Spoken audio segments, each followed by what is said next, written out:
everyone, Dr. Jeff here with you this week with co-host Maddy, and Maddy's time here is running out. You only got a couple more weeks left here. It's been lots of fun. What are we going to talk about this week, Maddy? This week we're talking all about cupping. Remember back a number of years ago, there's a swimmer named Michael Phelps. He won a record number of Olympic gold medals in swimming. He kind of showed up at the pool with all these kind of circle bruises and hickey marks all over his shoulder and his back. People don't know what the heck that was, and after some investigation, they realized he was receiving cupping. So what exactly is cupping, Maddy? So cupping is a traditional art form from China where they basically use suction to promote healing. There are two different types of cupping. The traditional cupping, which would be glass cupping that you've probably seen in shows or movies, where they stick the flame in a glass cup, and this creates a vacuum effect. So when they put the cup on the skin, it sucks the skin right up. And the cupping that we most often use now would be with a silicone cup, and oftentimes there's a pump on the end of this cup that once they apply it on the skin, you can suck out all the extra air and create the suction.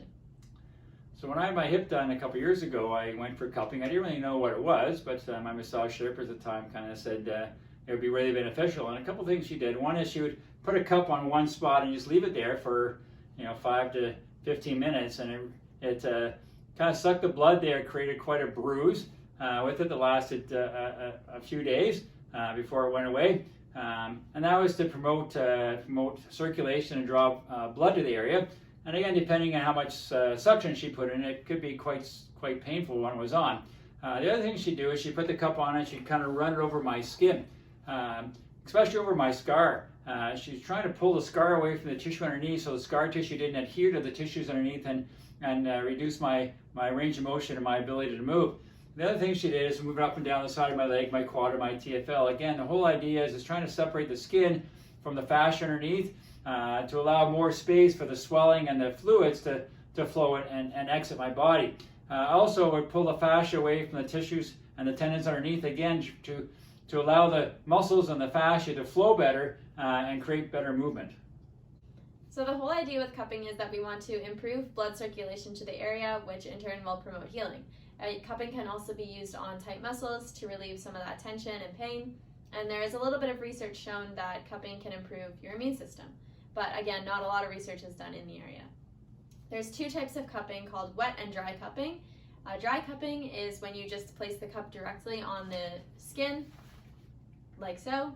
So just on the bare skin, no liquids or anything, and the suction should work just fine.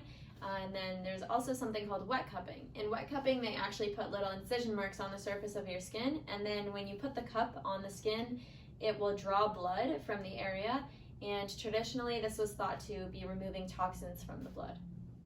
Here at our office, Dr. Adrian has taken a cupping course, and sometimes she'll incorporate cupping into her treatment program to help out with healing.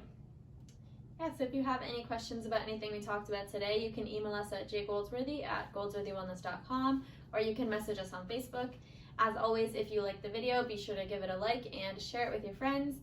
If you have any recommendations of anything you want to see us talk about in a future video, let us know. And as always, here at Goldsworthy Wellness, we got your back.